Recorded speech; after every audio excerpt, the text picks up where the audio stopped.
Gaza में Israeli सैनिकों ने किया है ब्लास्ट। खंडहर पड़े घर को बम ब्लास्ट से उड़ाया।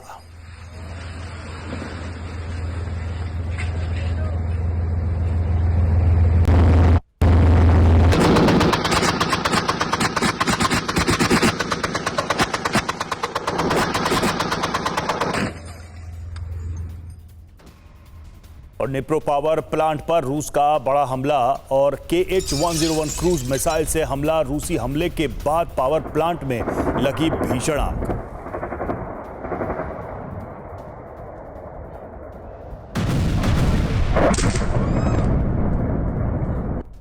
और रूस में यूक्रेन का हमला नाकाम। रूस के रोस्टोव में ड्रोन हमला नाकाम। साल्स्क शहर में 3 बार ड्रोन से हमले किए।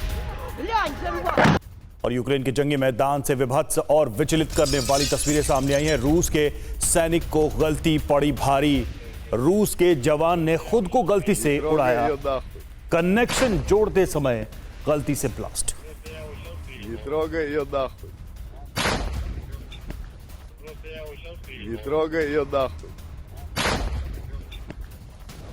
दिसंबर जैसे जैसे बीत रहा है, यूक्रेन की मुश्किलें और टेंशन दोनों बढ़ती जा रही है। अमेरिका और नाटो से मदद बेहद कम मिल रही है। रूस ने हमले की रफ्तार को और तेज कर दिया है। यूक्रेन में अटैक-एमएस मिसाइल खत्म होने लगी हैं। स्टॉर्म शैडो मिसाइलों का स्टॉक भी बेहद कम है।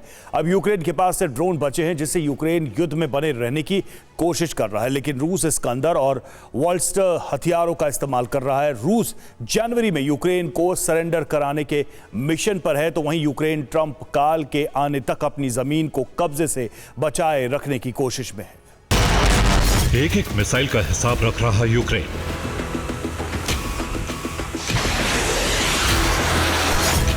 एक एक धमाके से पहले 10 बार सोच रहा यूक्रेन।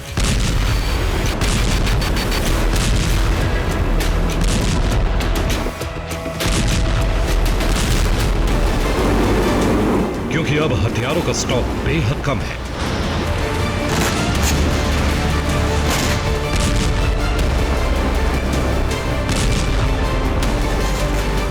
रिपोर्ट के मुताबिक सिर्फ 50 अटैक एमएस बची है। गिनती के स्टॉर्म शैडो मिसाइलें रह गई और हाइमार्स के रॉकेट भी बेहद कम रह गए।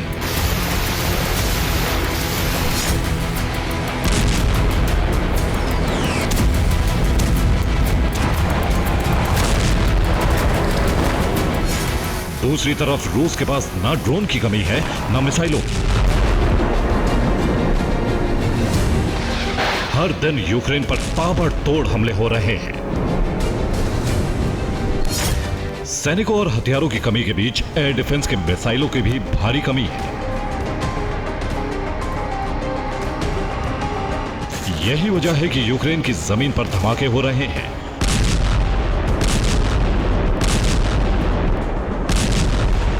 और यूक्रेन ना तो हमलों का जवाब दे पा रहा है और ना खुद को बचा पा रहा है।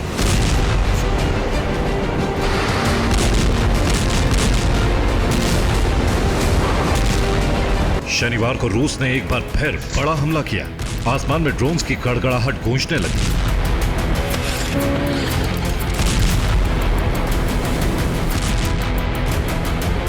यूक्रेन के जिन इलाकों में एयर डिफेंस मौजूद था वहां ड्रोन नष्ट कर दिए,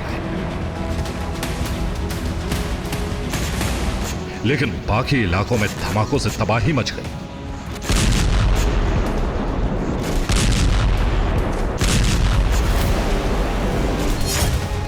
रूस ने ओरेल, ब्रियांस्क और बेलोरोव से ड्रोन हमले किए। यूक्रेन संभल पाता इससे पहले ही वोरोनेज और कुर्स्क इलाके से यूक्रेन पर इस्कंदर मिसाइलें दाग दी गई।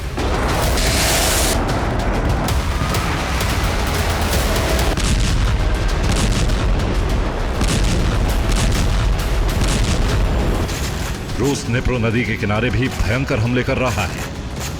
यहां रूस ने उत्तरी किनारे पर बड़ा हमला किया। रूस के ताबड़तोड़ प्रहार से यूक्रेन को बहुत बड़ा नुकसान उठाना पड़ा है। यूक्रेन के 160 सैनिकों की मौत हो गई। 3 ड्रोन नष्ट करने वाले सिस्टम नष्ट हो गए। यूक्रेन के हथियार डिपो को भी तबाह कर दिया गया।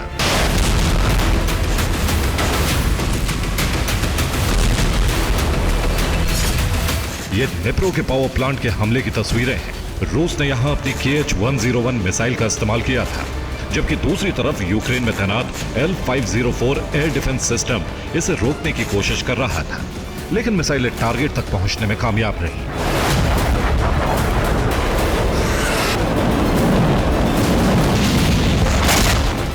दिसंबर के बाद से ही निप्रो किनारे लगातार हमले जारी हैं। यूक्रेन ने भी रूस को कई मोर्चों पर जवाब दिया है, लेकिन यूक्रेन बारूद और सैनिकों की कमी के चलते सीक्रेट तरीके से भी प्रहार कर रहा है। मॉस्को के रेलवे स्टेशन पर एक रहस्यमयी धमाका हुआ है। पिछले कई महीनों से रूस की उन तमाम मालगाड़ियों को टारगेट किया जा रहा है जो सेना तक जरूरी सामान की सप्लाई में लगे हैं। तो जंग के मोर्चे पर रूसी सेना हावी है, लेकिन रूस में रहस्यमयी हमलों से रूसी सेना में भय बढ़ता जा रहा है। 28 दिसंबर को मॉस्को के पास रेलवे स्टेशन पर अचानक ब्लास्ट हुआ। मालगाड़ी के डिब्बों में आग लग गई। ट्रेन में सैन्य सप्लाई का सामान रखा था। हालांकि हमेशा की तरह रूस ने किसी तरह के हमले से इनकार कर दिया है। ये कोई पहला हमला नहीं है। इसी साल जुलाई में मॉस्को में मालगाड़ी हादसे का शिकार हुई थी। लेनिनग्राद में भी ट्रक से ट्रेन उतर गई और दोनों ट्रेन से सेना को रसद की सप्लाई की जा रही थी। हथियार और तेल से लदे ट्रेन को भी निशाना बनाया गया और इससे पहले 13 दिसंबर को क्रॉसनोदर में ही 3 रेल इंजन में अचानक आग लग गई। तीनों ट्रेन सेना की सप्लाई के काम में लगी थी। यह हमला क्रीमिया बॉर्डर के पास किया गया। हमलों का रहस्य रूसी एजेंसियां अब तक सुलझा नहीं सकी हैं। ज़ापोरिजिया में क्रीमिया से तेल लाने वाली रूसी ट्रेन पर भी हमला हुआ। पहले धमाके से रेलवे ट्रैक को उड़ाया गया, फिर रूसी ट्रेन पर हाईमार्च से हमला किया गया। इस हमले में इंजन और 40 तेल टैंकर भस्म हो गए। हमले के बाद क्रीमिया से रूसी सैनिकों को तेल सप्लाई बंद हो गई। रूस ऐसे तमाम हादसों की वजह कुछ और बता रहा है, लेकिन रूस में फिर एक यूक्रेनी एजेंट की गिरफ्तारी से साफ हो गया है कि यूक्रेन के जासूसों का नेटवर्क रूस में कितना मजबूत है।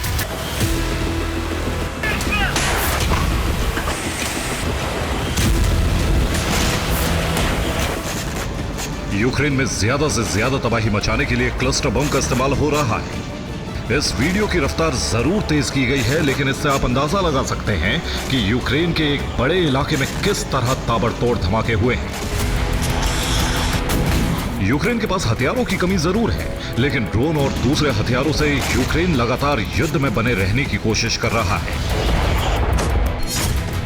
यूक्रेन ने अब 2000 किलोमीटर दूर तक हमला करने वाला ड्रोन बनाने का दावा किया है।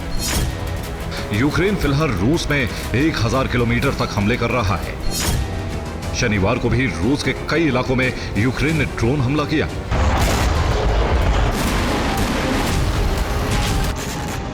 डोनेस्क में यूक्रेन के सैनिक पीछे हट रहे हैं, लेकिन ड्रोन से हमले का सिलसिला जारी है। यूक्रेन के ऐसे ड्रोन कुर्स्क में भी देखे गए थे। इस ड्रोन से केमिकल की वर्षा होती है, जिससे आग लग जाती है। विशेषज्ञों के मुताबिक यह ऐसा केमिकल है जो हवा के संपर्क में आने से जलने लगता है।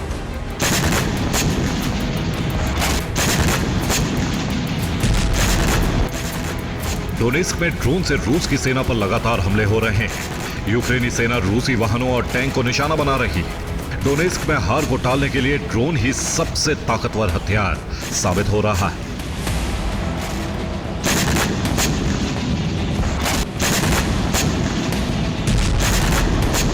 डोनेस्क के पोक्रोवस्क में भीषण जंग चल रही है। पोक्रोवस्क में रूसी सैनिकों की भारी तैनाती है, लेकिन यूक्रेनी सेना दूर रहकर भी सटीक हमले कर रही है। यूक्रेन के ड्रोन सैनिकों का पीछा कर रहे हैं और अब तक कई रूसी सैनिकों का संहार हो चुका है। ज़ापोरिजिया में यूक्रेनी सेना ने रूसी सेना पर घात लगाकर हमला किया। इस हमले में हाइमार्स का इस्तेमाल किया गया। ताबड़तोड़ रॉकेट प्रहार करके रूसी सेना की गाड़ियों को नष्ट कर दिया गया।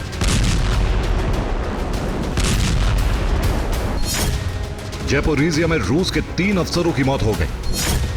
रूसी सेना के 5 वाहन नष्ट कर दिए गए। रूसी सेना की कमांड मीटिंग के दौरान हमला किया गया, लेकिन लुहांस्क इलाके में यूक्रेन के तमाम हमलों को नाकाम कर दिया गया। एक हफ्ते से लुहांस्क इलाके में यूक्रेन की फौज लगातार नाकाम हो रही है।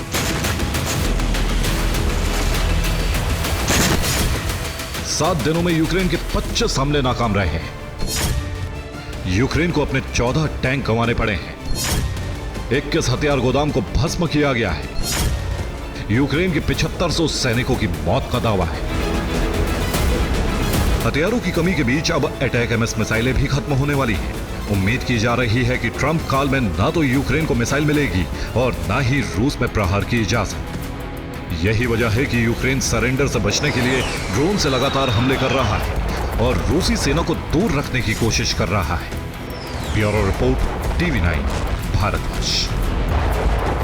तो तबाही का नया चैप्टर जल्द खुलने वाला है, क्योंकि रूस के राष्ट्रपति व्लादिमीर पुतिन ने यूक्रेन के बाद नए टारगेट फिक्स कर लिए हैं, जिसके लिए तबाही का दायरा बाल्टिक से अलास्का तक तय किया गया है। पुतिन के ब्लूप्रिंट से नेटो बौखला गया है, जिसने पलटवार के लिए बड़ी तैयारी शुरू कर दी है। यानी अब यूक्रेन के बाद युद्ध के नए एपिसेंटर बनने जा रहे हैं। जहां युद्ध हुआ तो वो कभी भी परमाणु युद्ध में बदल सकता है। इसके अलावा तीसरे विश्व युद्ध की आशंका भी तेज हो गई है, क्योंकि रूस अगर अलास्का पर हमले करता है तो अमेरिका को युद्ध में उतरना ही पड़ेगा, जिसके बाद रूस और अमेरिका आमने सामने होंगे, जो एक बड़ी तबाही की दस्तक होगी। इतनी तबाही, इतनी बर्बादी, लेकिन यूक्रेन झुका नहीं। अब पुतिन ने ठान लिया है कि इतने विध्वंसक प्रहार किए जाएंगे जिससे ज़ेलेंस्की घुटनों पर आ जाए, फिर यूक्रेन सरेंडर को मजबूर हो जाए। क्योंकि पुतिन के विस्तारवादी मंसूबे में सिर्फ यूक्रेन ही नहीं बल्कि कई और देशों का मिलाना शामिल है। इसके लिए पुतिन के अगले टारगेट पर 3 देश हैं, लिथुआनिया, लातविया और एस्टोनिया, जिसमें एस्टोनिया और लातविया से रूस का बॉर्डर लगता है, जबकि लिथुआनिया से बेलारूस का। अब बाल्टिक देशों के बॉर्डर पर रूस ने सेना लगा दी है। इसका सीधा मतलब है कि रूस हमले की तैयारी में जुट गया है।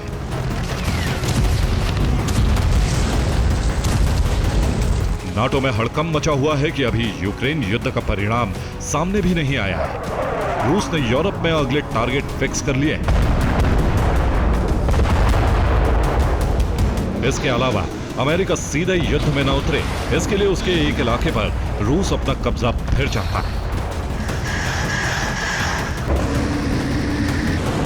एक तरफ रूस एस्टोनिया के बॉर्डर इलाके पर सैनिकों की तैनाती करके आगे बढ़ने की फिराक में है। क्रेमलिन एस्टोनिया के नार्वा टाउन पर कब्जा करना चाहता है। नार्वा एस्टोनिया का आखिरी शहर है जो रूस से लगता है। रूस नार्वा को अपना हिस्सा मानता है। दूसरी तरफ हजारों किलोमीटर दूर अलास्का पर रूस ने फिर से कब्जे का दावा किया है। वो अमेरिका से अलास्का को वापस लेना चाहता है। पिछले कुछ वक्त से रूस के कई प्लेन अलास्का के एयर स्पेस में भी देखे गए हैं।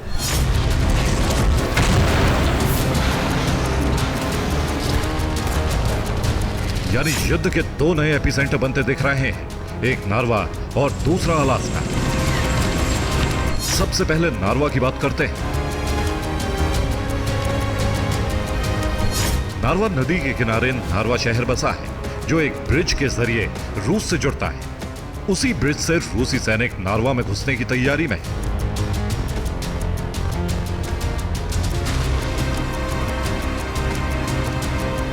इसके अलावा रूस की कई गतिविधि इशारा कर रही हैं कि रूस जल्द ही नार्वा में कुछ बड़ा करने वाला है।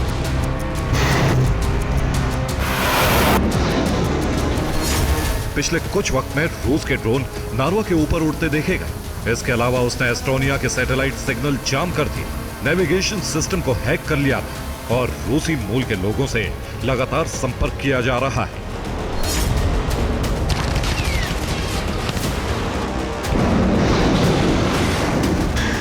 नाटो की तरफ से कहा गया है एस्टोनिया एक बड़े खतरे में घिरने वाला है, क्योंकि नार्वा में क्रेमलिन रूसी प्रवासियों की सुरक्षा का मुद्दा उठाकर उन्हें भड़का सकता है।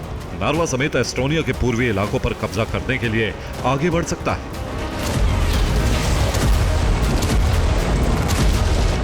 कहा यह भी जा रहा है कि रूस ट्रांसनिस्ट्रिया जैसे हालात पैदा करना चाहता है। उसके बाद वैसे भी मोल्दोवा और एस्टोनिया पर कब्जा करेगा, जैसे क्रीमिया और जॉर्जिया पर किया है। लेकिन नाटो ने यह भी कहा है कि अगर रूस ने ऐसा किया तो उसे युद्ध के लिए तैयार रहना होगा। इसका सीधा मतलब है कि नार्वा युद्ध का नया मोर्चा बनने वाला है। इस बीच एस्टोनिया की तरफ से बयान आया है, हमारा इरादा तृतीय विश्व युद्ध शुरू करने का नहीं है, लेकिन हमें लगातार गंभीर परिणाम वाले कार्यों को भड़काने के प्रयासों का सामना करना पड़ रहा है।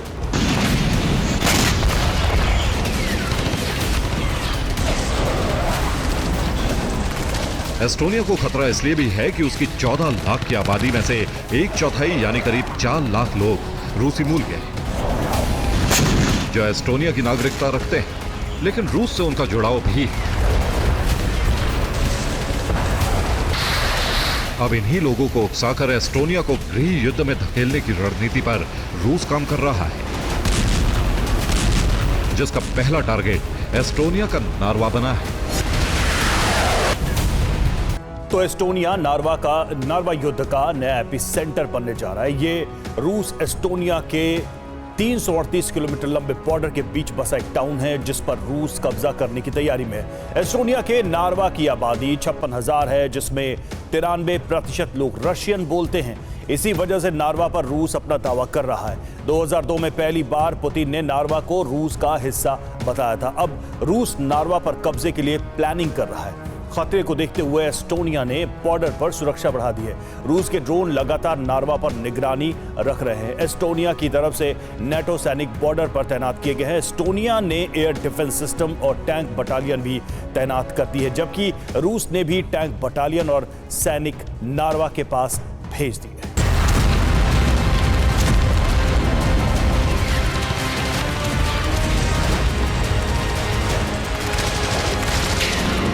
बाल्टिक देशों में सिर्फ एस्टोनिया ही नहीं बल्कि लातविया और लिथुआनिया को लेकर भी क्रेमलिन की दमनकारी रणनीति है,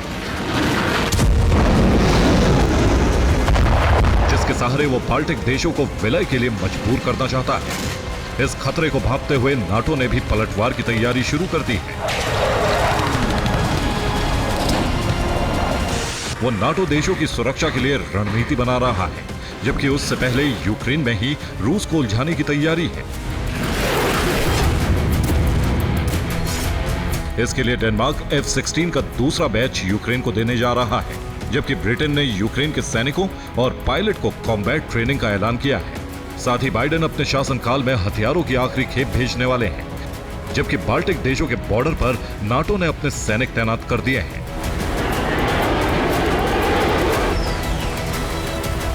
नाटो की रणनीति से रूस की बौखलाहट बढ़ गई है। रूस की तरफ से धमकी दी गई है।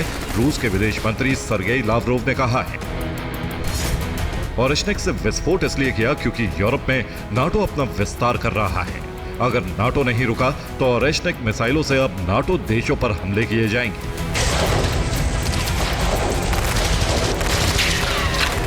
इसका सीधा मतलब है रूस अब नाटो से टकराने के लिए तैयार है। रूस को रोकने के लिए नाटो भी ब्लूप्रिंट बना चुका है। रूस में हो रहे प्रॉक्सी हमलों के पीछे नाटो का हाथ सामने आ रहा है। यानी रूस यूक्रेन से आगे ना बढ़ पाए, लेकिन पुतिन 2017 के पहले से तैयारी कर रहे हैं। और ओरेशनिक मिसाइल भी तभी बनाई गई थी। कुछ वक्त पहले ब्रिटेन ने इसको लेकर खुलासा किया था। इसके अलावा रूस की प्लानिंग है कि अमेरिका युद्ध में ना उतर पाए, इसलिए पुतिन ने अलास्का वापस लेने का एजेंडा फिर से शुरू कर दिया है। बताया जा रहा है पुतिन ने अलास्का पर कब्जे के लिए एक सीक्रेट ऑपरेशन शुरू कर दिया है।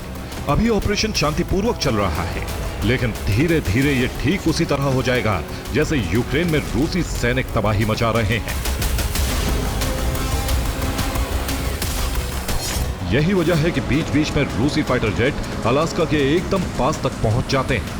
कुछ महीने पहले अलास्का में एकदम पास रूस ने 11 वॉरशिप की तैनाती करके सीधे तौर पर अमेरिका को धमकी दे डाली थी, जबकि कुछ दिन पहले रूसी जेट अलास्का के एयर स्पेस में जा घुसे थे।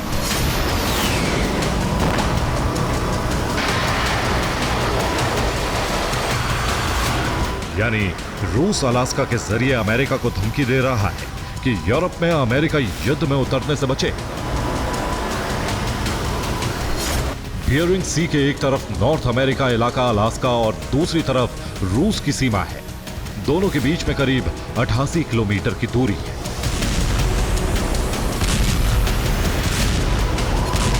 1/3 यूरोप के बराबर का हिस्सा अमेरिका ने साल 1867 में रूस से कौड़ियों के भाव में खरीद लिया था। उस वक्त अलास्का की कीमत महज 45 करोड़ लगाई गई थी, जो 2 सेंट यानी करीब 50 पैसे प्रति एकड़ की दर पर थी। तब से अलास्का अमेरिका के लिए कमाई का बड़ा जरिया बना हुआ है, क्योंकि अलास्का में सोने हीरे की खदानें हैं, गैस और तेल का अकृत भंडार है। इसके अलावा फिशिंग और टूरिज्म से अमेरिका हर साल अरबों डॉलर कमाता है।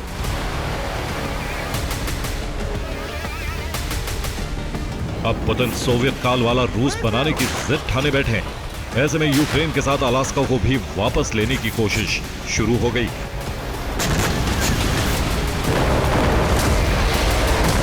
इसके लिए एक सीक्रेट ऑपरेशन चलाया जा रहा है, ठीक वैसे ही जैसे एस्टोनिया के नार्वा के लिए चलाया जा रहा है।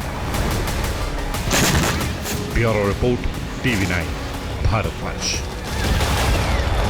और कुर्स्क में ड्रोन हमले का नया वीडियो, नॉर्थ कोरियाई सैनिकों पर हमले जारी। यूक्रेनी ड्रोन ने पीछा करके हमला किया।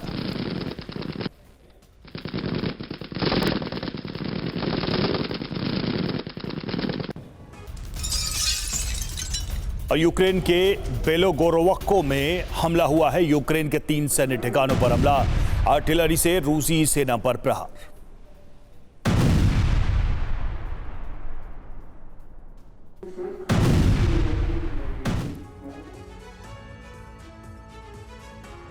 यूक्रेन रूस की जंग में कुर्स्क एक ऐसा क्षेत्र है जो महाविनाशक रण की दिशा में एक मोड़ साबित हो सकता है। इसे जंग का केंद्र बनाने की कोशिश भी हो रही है।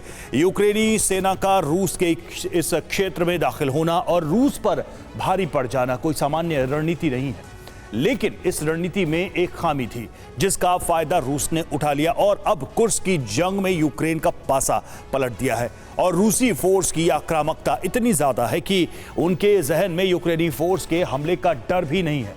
अब ऐसा क्यों हो रहा है और यूक्रेनी फोर्स कुर्स्क में कैसे फंस गई है, एक रिपोर्ट के जरिए समझते हैं।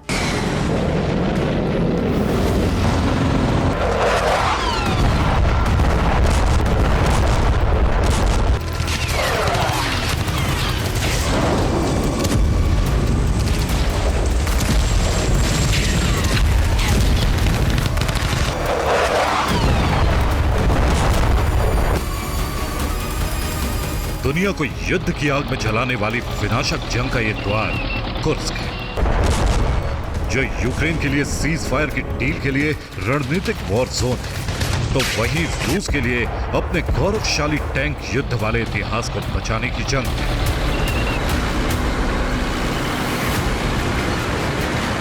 इस रणभूमि में रूस के साथ उत्तर कोरिया के सैनिक भी हैं, लेकिन भौगोलिक स्थिति और यूक्रेन की रणनीति रेखा ने रूस के लिए संकट खड़ा कर दिया है।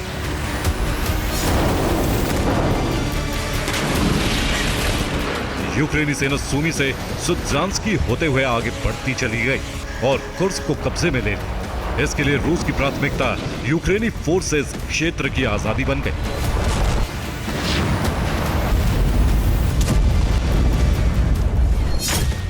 नहीं होगा जंग का अंत, कुर्स्क विनाश का फ्रंट। अब मान लिया गया है कि रूस यूक्रेन की जंग के प्रसार का केंद्र कुर्स्क है।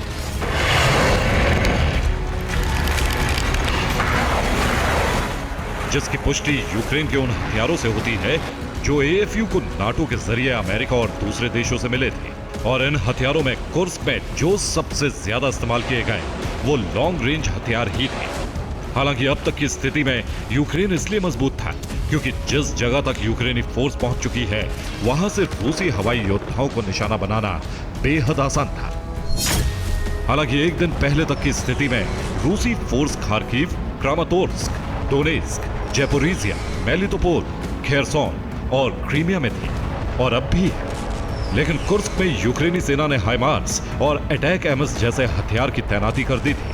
इस हाइमार्स ऑफेंस के लिए इस्तेमाल हो रहा था और अटैक एमएस जैसा डिफेंस रोस्तोव, कमेंस्की, रोसोश, बेलगोरोद और क्लिंतसी जैसे क्षेत्र को कवर कर रहा था, जिससे रूस के हवाई लड़ाकों को कार्रवाई करने में परेशानी आ रही थी। इसलिए जमीनी लड़ाई जारी थी, जिसमें रूसी फोर्स के साथ उत्तर कोरिया के सैनिक शामिल थे। लेकिन फ्रंट पर हाईटेक युद्ध लड़ने में उत्तर कोरिया के सैनिक पिछड़ गए और यूक्रेनी सैनिकों ने कुर्स्क में ही रणनीतिक बढ़त वाली पोस्ट पर कब्जा कर लिया, जिससे जमीनी जंग लड़ने वाली रूसी फोर्स पर भी संकट खड़ा हो गया।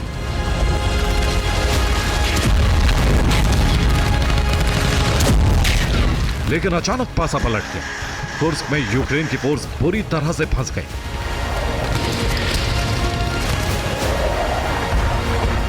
भौगोलिक रणनीति में कैसे एएफयू घिरी, ये तो हम आपको बताएंगे, लेकिन इसके पहले कुर्स्क में बदली स्थिति का प्राथमिक कारण जान लीजिए। कुर्स्क में यूक्रेनी फोर्स की आपूर्ति लाइन ठप हो गई है। यूक्रेनी फोर्स के पास बहुत सीमित गोला बारूद बाकी है। एयर डिफेंस की मिसाइल्स भी कुर्स्क में खत्म हो चुकी है और ऑफेंसिंग लॉन्ग रेंज हथियार भी खत्म हो गए हैं। और ये मौका एएफयू पर पलटवार के लिए रूस के लिए अवसर बन गया है, तो वहीं उत्तर कोरिया की सेना के लिए अपने साथियों का बदला लेने का मौका बन गया है।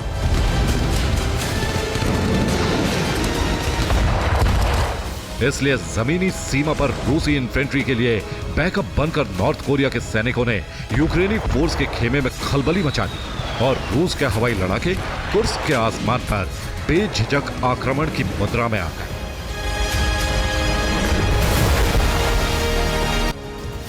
ये तस्वीर कुर्स्क पर रूसी Su-35S जैसे घातक फाइटर जेट की कार्रवाई के है और पायलट जिस तरह बेधड़क बारूदी ऑपरेशन को अंजाम दे रहे हैं वो बताता है कि यूक्रेन ने कुर्स्क में जो डिफेंस सिस्टम लगाया था वो बिना मिसाइल के बेकार हो चुका है। रूस के इस फाइटर ने कुर्स्क में यूक्रेनी फोर्स के ठिकानों पर भयंकर तबाही मचाई है।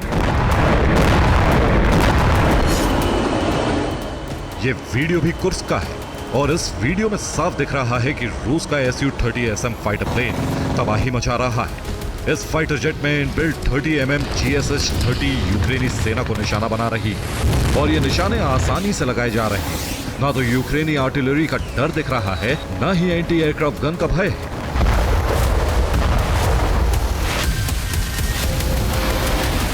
इसका मतलब साफ है कि अब कुर्स्क में रूस की बढ़त को कोई नहीं रोक सकता, जिसका प्रमाण है रूस की सीमा में दाखिल होने वाले यूक्रेनी सैनिकों के लिए सरेंडर करना मजबूरी बन गया है। रूस के मिलिट्री सोर्स से जारी हुई एक खबर के अनुसार कुर्स्क में यूक्रेन ने एक दिन में 250 से ज्यादा सैनिक खो दिए हैं। वहीं ज्यादातर सैनिकों ने रूस के सामने सरेंडर करने में ही भलाई समझी। इसके अलावा रूस ने आर्म्ड व्हीकल, मोटर वाहन और दूसरे उपकरण भी नष्ट कर दिए और ये कार्रवाई यूक्रेनी फोर्स को टारगेट बनाकर कुर्स्क के अलग अलग क्षेत्रों में एक साथ की गई है। लेकिन सबसे बड़ा सवाल यह है कि आखिर कुर्स्क में रूसी फोर्स ने यूक्रेनी सेना का दांव कैसे पलट दिया, कैसे भौगोलिक रणनीति से यूक्रेन की मजबूत स्थिति को कमजोर कर दिया। इस प्रश्न का उत्तर आगे देखिए। और रूस के कुर्स्क तक यूक्रेनी सेना सूमी से सुजांस्की तक होकर पहुंची और इस लाइन को ही यूक्रेनी फोर्स ने सप्लाई लाइन बनाया हुआ था, क्योंकि कुर्स्क में एंट्री के समय इस लाइन पर यूक्रेन ने बढ़त बना रखी थी। लेकिन रूसी फोर्स ने रणनीतिक बढ़त बनाते हुए पहले सूमी से यूक्रेनी फोर्स को हटाया, फिर सुजांस्की को वापस हासिल किया, जिससे एएफयू की सप्लाई लाइन ठप हो गई और ये सेना कुर्स्क में फंस गई। अब रूसी फोर्स ने कुर्स्क में किस तरह पासा पलटा, इसे रणनीतिक घेराव को समझिए। कुर्स्क में यूक्रेनी फोर्स है, लेकिन रूस ने अपने बैकअप लाइन से ही एएफयू का घेराव कर लिया और स्तारोदबस्की में तैनाती की और साथ ही सुजेम्स्की और खेमुतोवस्की, कोरिनिवस्की, सजांस्की, बोरिसोवस्की, बेलगोरोद और खोखोलस्की, साथ ही लेवेंस्की और सोरोकोवास्की में मोर्चा खोलकर यूक्रेनी सेना को सरेंडर करने पर मजबूर कर दिया। कुर्स्क क्षेत्र में यूक्रेन के ऑपरेशन को हैंडल करने वाली पेंटागन की 225वीं असॉल्ट बटालियन ने कुर्स्क में बदल रही स्थिति पर अलार्म दे दिया है। इस यूनिट ने एक रिपोर्ट दी है कि कुर्स्क में आर्म्ड व्हीकल्स की कमी हो गई है और रूसी फोर्स इसे अवसर की तरह ले रही है, जिन्होंने रात में ड्रोन हमले करके पूरी पड़ताल की और फिर एएफयू के खिलाफ जमीनी और हवाई ऑपरेशन एक साथ लॉन्च कर दिया है। इस दावे की पुष्टि करता है यूक्रेन की सीमावर्ती डोनबास रीजन में एक्टिवेट सेवेर बैटल ग्रुप, जो रूस के लिए इस समय एफवीपी ड्रोन ऑपरेटर की भूमिका निभा रहा है और इसी ग्रुप ने कुर्स्क पर ड्रोन अटैक करके यूक्रेनी फोर्स को दहलाया है।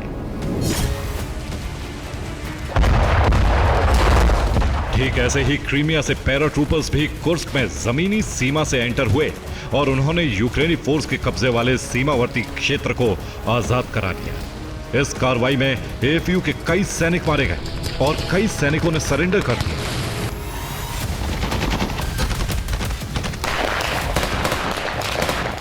हैरान करने वाली बात यह है कि रूसी फोर्स की आक्रामकता ने उत्तर कोरियाई सैनिकों में भी जोश भर दिया और जो सैनिक पारंपरिक युद्ध लड़ रहे थे वो अचानक अपने ही हथियारों से हाईटेक रणभूमि पर कहर बरपाने लगे। और इसी स्थिति ने यूक्रेन की रणनीति पर सवालिया निशान लगा दिया, क्योंकि रूस में यूक्रेन के 50,000 से ज्यादा सैनिक दाखिल हुए थे, लेकिन इतनी संख्या के बावजूद ना तो कॉरिडोर कायम रख पाए, ना ही इस संख्या के मुकाबले वो बारूद साध पाए। हालांकि अमेरिका कुर्स्क से 1 महीने में सैनिक निकालने का दावा कर रहा है, लेकिन यूक्रेन की रणनीतिक भूल ने सैनिकों के लिए कुर्स्क में इतना समय भी नहीं छोड़ा है।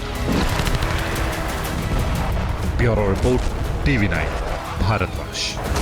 बात करें सीरिया की। सीरिया बीते 1 दशक से अमेरिका और रूस का अखाड़ा बना हुआ है। असद शासन के खत्म होने के बाद दुनिया को यकीन था कि अरब से रूस का प्रभुत्व खत्म हो जाएगा, लेकिन व्लादिमीर पुतिन सीरिया छोड़ने के लिए तैयार नहीं है। रूस की सेना अभी भी खमीम एयर बेस पर मौजूद है।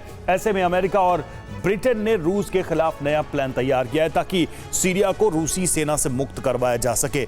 लेकिन अमेरिका की ये रणनीति सीरिया को एक बार फिर सुलगा रही है। सिर्फ इतना ही नहीं, सीरिया में एक बार फिर विद्रोही गुटों की जंग शुरू हो चुकी है। सवाल है कि रूस के खिलाफ अमेरिका का प्लान क्या है और क्या सीरिया एक बार फिर सुलगने वाला है? इस रिपोर्ट में देखिए। असद शासन खत्म हुए 3 हफ्ते बीत चुके हैं। सीरिया में अंतरिम सरकार का गठन हो चुका है। सीरिया से विस्थापित लोग वापस लौट रहे हैं। परिस्थितियां ठीक वैसी ही हैं जैसे सीरियाई लड़ाके और विद्रोही गुट चाहते थे, लेकिन इसके बाद भी सीरिया शांत नहीं है। सीरिया की सड़कें गोलियों और टैंकों की आवाजों से गूंज रही हैं।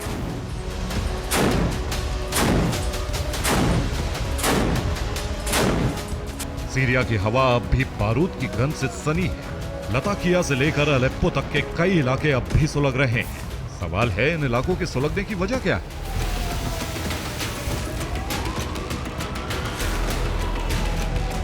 सीरिया में बरसते बारूद की 3 प्रमुख वजहें हैं। वजह नंबर 1, सीरिया से रूस के संपूर्ण खात्मे का अमेरिकी षड्यंत्र। वजह नंबर 2, एसएनए और एसडीएफ के बीच जारी जंग।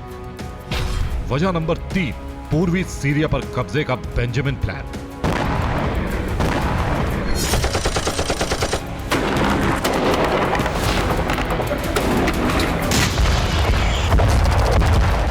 यही वो 3 वजहें हैं जो आज भी सीरिया को सुलगा रही हैं, और इनमें टॉप पर है अमेरिका और रूस की अदावत।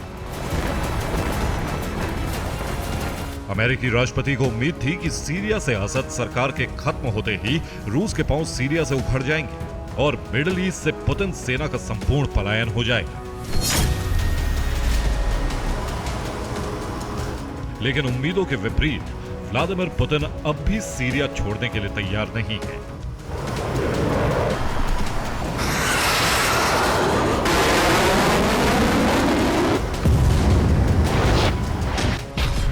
रूस ने अपनी सेना सीरिया के सभी पोस्ट से हटा ली है, लेकिन रूसी सेना अब भी खमीम एयरबेस पर मौजूद है। खबर है कि रूस खमीम एयरबेस को छोड़ने के मूड में नहीं है।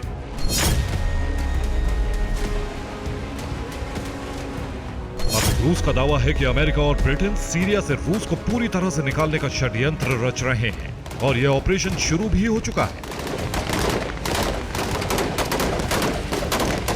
रूस की खुफिया एजेंसी एफएसबी ने अपनी एक रिपोर्ट में दावा किया है अमेरिका और ब्रिटेन आईएसआईएस को प्रॉक्सी के तौर पर इस्तेमाल कर रहे हैं। आईएसआईएस लड़ाके CIA और MI6 के संपर्क में है। वो सीरिया में मौजूद रूसी बेस पर हमले की योजना बना रहे हैं।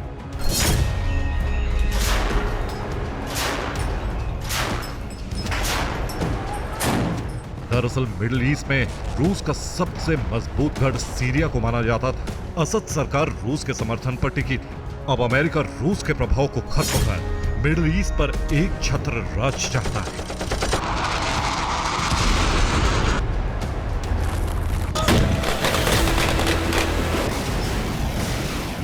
इधर रूस और अमेरिका की अदावत सीरिया को सुलगा रही है, तो वहीं बेंजामिन नेतन्याहू की महत्वाकांक्षा सीरिया के लोगों में भय भर रही है।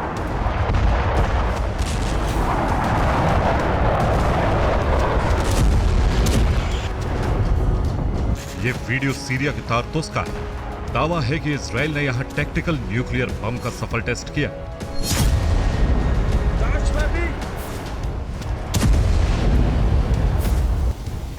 धमाके के बाद कई फीट ऊंचा मशरूम क्लाउड देखने को मिला। दावा है कि इस धमाके के बाद करीब 200 फीट के इलाके में सब कुछ राख हो गया।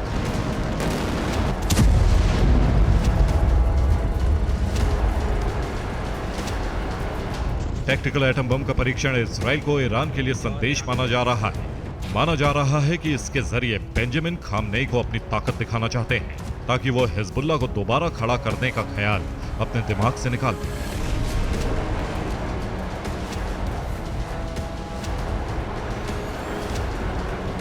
इधर सीरिया के विद्रोही लड़ाकों के बीच एक बार फिर आपसी जंग शुरू हो चुकी है और जंग का सेंटर बना है अलेप्पो शहर।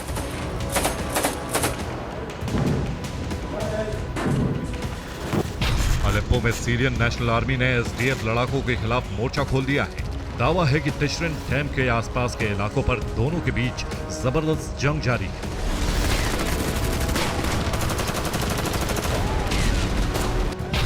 मनबिज में कुर्द बलों ने सीरियाई नेशनल आर्मी यानी एसएनए पर बड़ा हमला किया। दावा है कि हमले में 7 लड़ाके मारे गए। अलेप्पो के अफरीन में भी कई जगहों पर झड़प जारी है। सीरियन नेशनल आर्मी और कुर्द लड़ाके एक दूसरे पर हमले कर रहे हैं। दरअसल सीरिया में इस वक्त विद्रोही गुटों के बीच कब्जे की जंग छिड़ गई है। इसमें एक तरफ एसडीएफ यानी सीरियन डेमोक्रेटिक फोर्स के लड़ाके हैं जिन्हें अमेरिका का समर्थन है, वहीं दूसरी तरफ एसएनए यानी सीरियन नेशनल आर्मी है जिन्हें तुर्की का समर्थन है। दरअसल एसडीएफ कुर्द लड़ाकों का एक समूह है जो सीरिया से अलग कुर्द देश की मांग कर रहे हैं, वहीं इन्हें तुर्की का कट्टर विरोधी माना जाता है। अलग देश मिलने पर यह तुर्की के लिए सबसे बड़ा खतरा होंगे, इसीलिए तुर्की सीरियन नेशनल आर्मी को समर्थन दे रहा है। अब एसडीएफ कमांडर ने साफ कर दिया है कि वो हर हालात में अपना हक लेकर रहेंगे। एक तरफ एसडीएफ लीडर अलग देश की मांग कर रहे हैं, तो वहीं दूसरी तरफ एचटीएस कमांडर गोलानी ने साफ कर दिया है कि सीरिया का विभाजन किसी कीमत पर नहीं होगा।